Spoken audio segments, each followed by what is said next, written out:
Hi everyone. Saturday night. I'm about 5 feet away from our 200-foot cliff. There's a big storm out there over the ocean. So I came down here to watch the lightning. Lightning and thunder is one of my favorite things to experience here on Earth. Well, I like experiencing everything. But some things we just have a higher fancy and a higher joy for. And lightning and thunder happens to be one of mine. And I spent a week in bed with a fever. Got better a couple days ago. Huge physical purge and release and integrations and realizations. And so tonight I want to share one of the realizations with you. And it has to do with letting go and along our spiritual path and journey through whatever experiences they may have been. We take on beliefs, take on different experiences, and we go through the healing process of it, which includes a lot of letting go. And to whatever degree, depth, or perspective that we know, as Saint Germain said in the I Am discourses, God is the doer, the doing, and the deed of all. And yes, we are God, but not in the perspective of I, me, you, or the individual. So it isn't us, in that sense of I, that's doing it. It's this that's doing it. We're simply like the catalyst, the channel, the observation of the observing the observation, one and the same. And so a lot of people, and I experienced it as well, go through this, I'm letting that go, I'm letting that go, I'm letting this go, I'm letting that go. And it kind of worked a little bit for me. But I really realized that there was, in the past few days, while I was laying in bed, going through experiencing a fever and stuff, which I was really grateful for because the energetic upgrades I felt happen in the DNA of the body, mind, heart, soul, body, all of it. It was really awesome. And the actual process of letting go came to me. And I'm sure there will be different ways to do it, as there's infinite ways to do everything.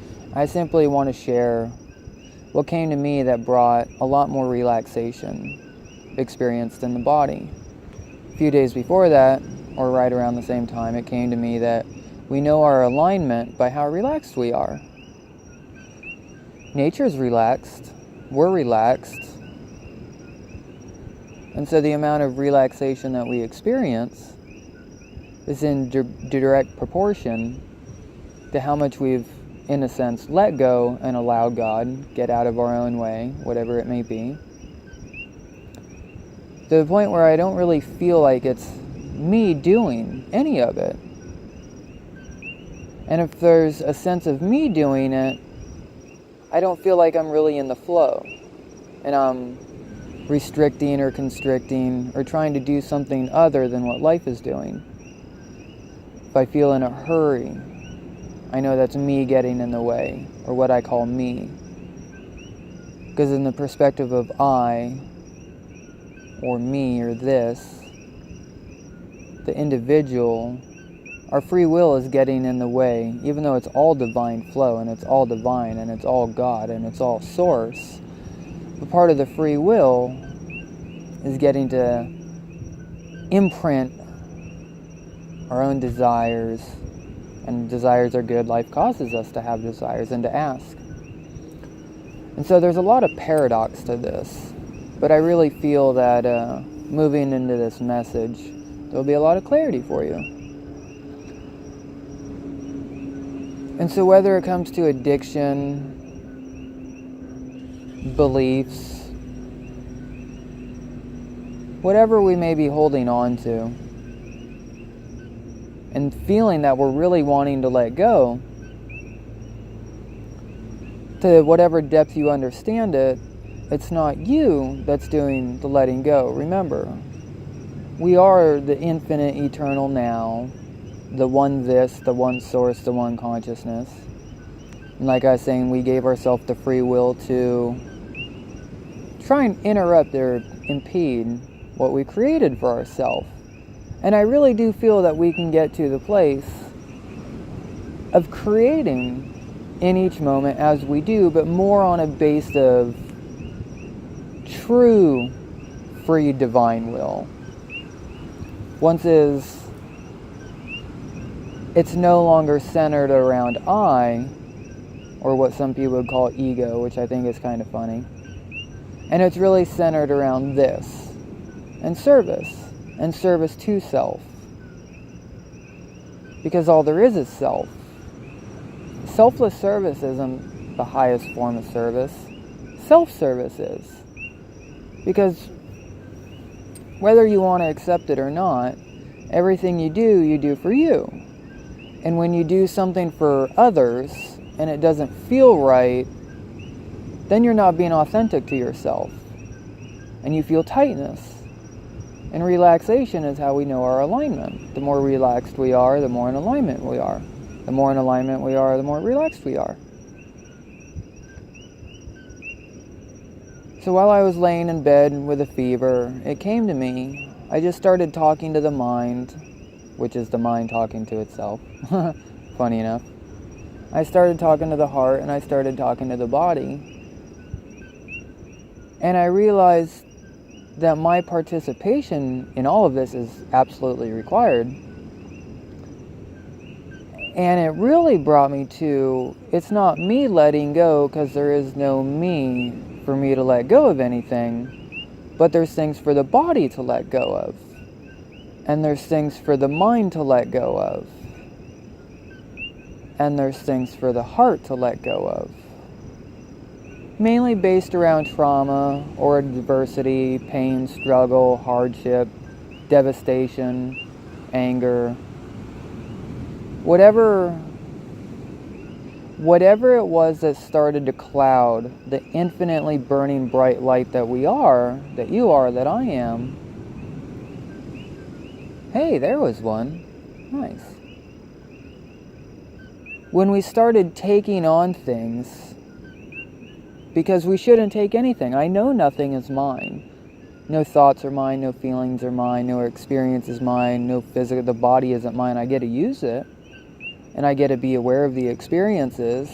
I get to feel feeling, and I get to be aware of thought. But when we try and make something ours, identifying with it or to it, all of a sudden we start to create stagnation in the flow of life. And the more we take on and claim as ours, the more the stagnation builds. A river doesn't try and hold on to anything, but it still swirls, and it still goes through waterfalls, and it still goes through calm places. I've seen rivers so calm it didn't even look like the water is flowing. But I knew later down the river, whether I saw it or not, there was rapids and there was waterfalls, and it turned into a lake and then maybe into the ocean or whatever it was. But I really realized that nothing's mine. And I don't want anything to be mine anyways. I want it to be free. I want everything to be free. I want you to be free, because I know I'm free. And so when I started talking to the body, what is it that you're holding on to? What traumas? I had a leg chopped off. Well, actually, the body had a leg chopped off. The body also had a stomach split open, and his body was experienced being cheated on, abandoned, neglected, other sorts of physical pain, and then there was emotional pain to the heart, and then there was mental pain to the mind. And so as I started talking and really honoring the role in which the body plays, the heart plays, and the mind plays, it really allowed me to step back and see and not try and interfere with how letting go actually takes place. And it was huge for me. we know before we came into this life what we signed up for. And we also knew that if we were veering off the path enough, that life would give us experiences to bounce us back. And it's amazing. So we knew and forgot, part of the game, really what life was going to be like. The body doesn't. The body experiences time. The body was brought into creation. We're here to experience what it's like to be in a body. And so I started talking to the body, and I'm like, hey body, I'm really sorry that these experiences happened that caused you a lot of pain, and to feel neglected, and to feel abandoned, and to feel abused because you didn't know. I knew it was going to happen, but I forgot, so I didn't know to let you know. So to all the trauma that happened, body, I can't let it go for you, but I can support you while you let it go. And mind, dear, sweet, beautiful mind, thank you for all the thoughts that you let me be aware of and allow me to be aware of. And heart, thank you for the feelings that I get to be aware of. And to mind and heart and body, if there's anything that you're still holding on to or identifying with that is preventing or getting in the way, the stagnation of relaxation for the body, which forms as disease, or mind or heart, if there's things that you're holding on to that is preventing the mind from being at ease and the heart from being at ease, it's time to let it go. And I support you in letting it go, and I will do anything and everything I can do in my power to help you let it go. So mind, how may I be of service to you? And heart, how may I be of service to you? And beautiful body, temple, how may I be of service to you? Because I know every experience is of pure divine service. All experiences are of service. I like how Matt Kahn said it, there's one school with infinite grades. There's no wrong experiences, there's no bad experiences, there's painful experiences. I mean, an acorn has to be caught in fire at 1800 degrees for however long it is before it can crack open and bring life to a new tree. And that's stressful and painful and being lit on fire, and I can only imagine. Well, I can't imagine. I experienced the body being lit on fire and 3rd degree burns. But that also brought growth. And it was so amazing. A friend of mine in Hilo, I live in Hawaii, on the Big Island, and a friend of mine who sells crystals at the Wednesday and Saturday market, we were having a discussion about good and bad and how there's evil and so on and so forth. And out of nowhere, what came out of this mouth was spring, summer, fall, and winter. I rest my case. And we were both like, wow, that's really true and really profound. So since there's no wrong or bad in nature, and we are nature, and we're simply experiencing the flow of nature as nature, there is no bad, and there is no wrong.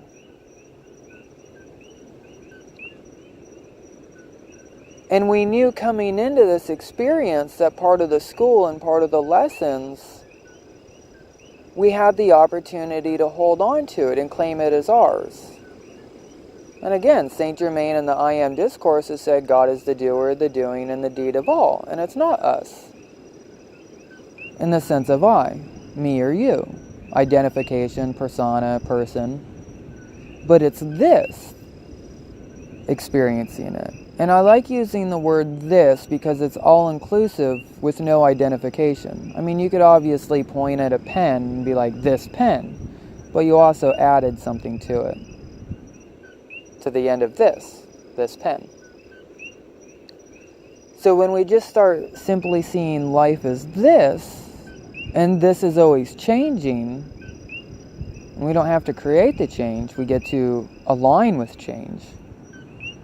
Getting out of our own way, letting go and letting God, letting this, allowing this to do what it's going to do. And so we could do a little repeat after me for anyone who would like to participate. All right, dear mind, and then you say dear mind, right? Yeah, okay, good. So dear mind, for all of those times that you tried to do the job of the heart and to figure out what's going to happen and felt frustrated, it's time to let this go. And dear mind, I will lovingly call upon you for you to do the job of the mind. May it be analytical or to remember. Dear mind, I want you to feel so free, to feel so embraced, to feel so acknowledged that you almost forget that I'm here. And dear mind, I will never tell you to shut up, because I know everything you say is simply wanting to be heard, acknowledged, and given thanks for. So dear mind, I love you so. How may I be of service? Dear heart,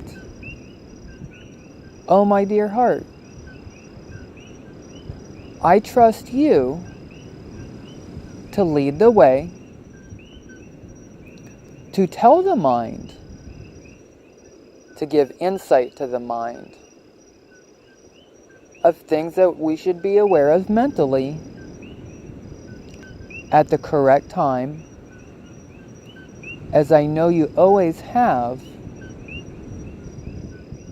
whether I saw that, felt that, acknowledged that, embraced that, or not. And dear heart,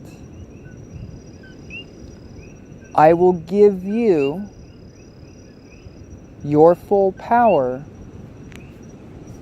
to do what it is that you do.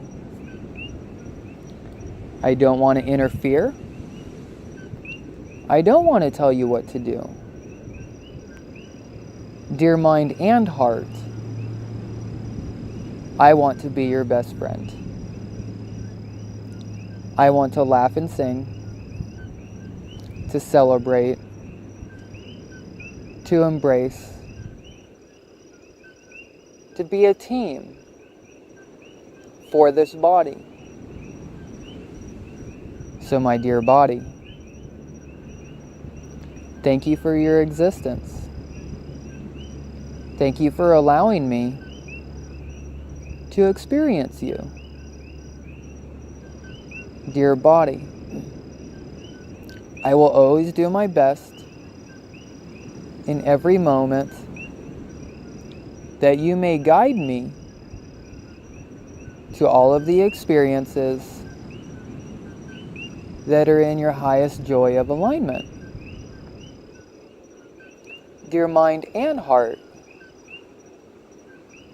may we as three, me,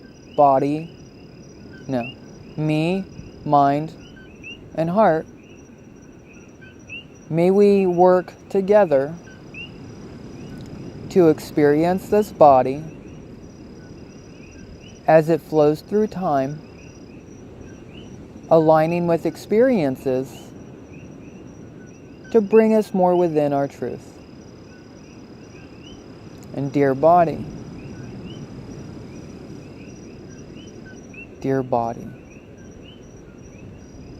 I trust that you will move effortlessly through life, guiding us, showing us, inspiring us to be in service with you. And as there is only one self, we get to experience the service of self through intuitive highest joy. And to the deepest parts of my soul, if I am still clouded by all the things I have held on to,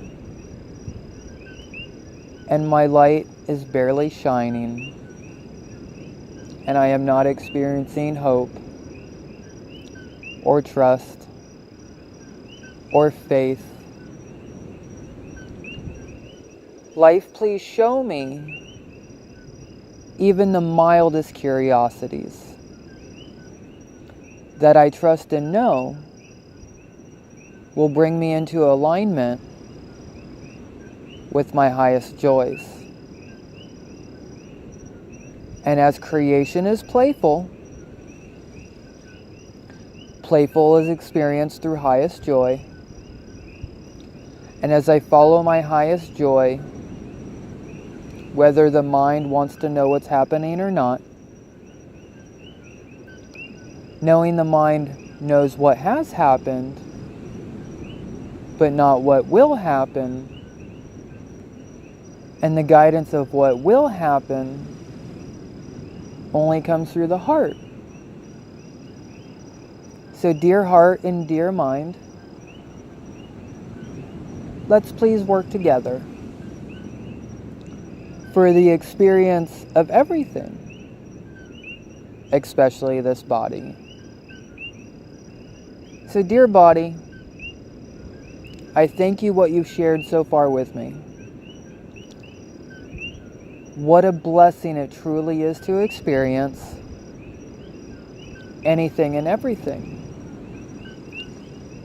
And I know there's no me to let go.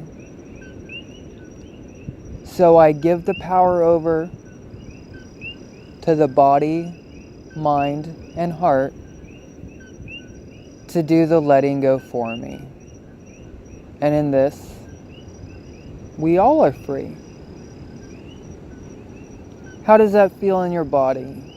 Do you feel more relaxed? I do. I feel more empowered. Because we can only keep what we have by giving it away. And when we give our power away to the channels that are really where the power is supposed to be, in the body, mind, and heart, we allow the body, mind, and heart to really do what its jobs are to do. And when I started talking to the mind, I would be like, hey mind, will you please remember this? And the mind got all excited, and I felt excitement in the body. And I felt relaxation and peace within the body, the mind, and the heart. And as I started talking to the body, mind, and heart, depending on whatever it may be, and regardless of whatever it may be, I came to experience even more relaxation, and I could feel the body feel empowered by giving it the power that it's always had, but we, out of free will, was trying to take from it. And that goes for the heart and mind as well. That when we finally give the power back to the body, mind, and heart and allow them to do the job that they're designed to do, it also makes our life easier and more relaxed. And that's our alignment. That's our enlightenment. And that's our liberation. You've never been able to do it anyways. And so when we honor and acknowledge the aspects of life that are supposed to be doing it, when we give the power to the body, mind, and heart, allowing them to truly embody, play, and fulfill their role, then we are really moving into effortless creation. Who wouldn't want to experience effortless creation? I mean, it's beautiful and it's amazing. So anytime that you feel a tightness based off of a choice or a decision, how would you like to have or embody no longer needing to choose? How easy that would be, not needing to choose anything except for one choice. And it's one choice that moves us into, it's really one choice that we make, and as we start to make it, it gets easier and easier to get us to the place of not having to choose, because we've embodied the choice of love. And that's all anyone's wanting to experience, is love. And so as we start basing our choices based out of love and highest joy, which is love, the easier it gets, the less hesitation and procrastination that we sense, because it's really just life is going to happen. And it's really just hesitation and procrastination that is us getting in the way of life. It's our hesitation and procrastination that stops us or gets in the way of us actually being able to let go of all those things that we're wanting to have let go of. Life will show you in every moment the direction of the highest joy and love that you can take. It's the easiest path. It's the path of least resistance, where there is no more struggle. Yeah, life will happen, but every avalanche in the beginning is this huge raging force of energy, and we're trying to run away from it because it appears to be scary. And if you've ever gone swimming in the ocean, you know that when you let go, or in a river, even better, when you're in a river, swimming in a river or in a raft or whatever, and you allow the river to take you, you exert almost no effort. You let go of paddling for the most part in one direction or another. So when the water of life is very still, and you're in that sense of, holy shit, I have to do something, remember, to be like water is to move like water. So when life doesn't appear to be doing anything, don't do anything. Because while you're in that stillness of the river and that stillness of life, that allows you to be present with it and relaxed, and to know and to be able to, if desired or if needed or required, to swim very gently in the direction that's going to be the path of least resistance with the most amount of ease and relaxation to the rapids or the waterfall that's approaching.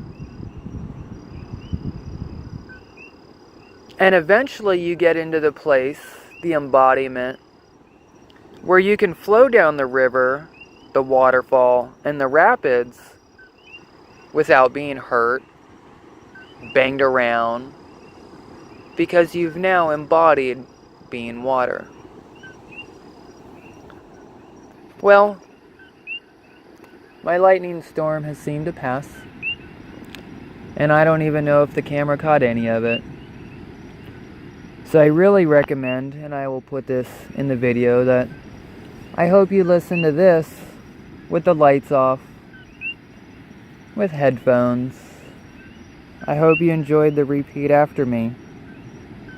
Until next time, aloha. I love you.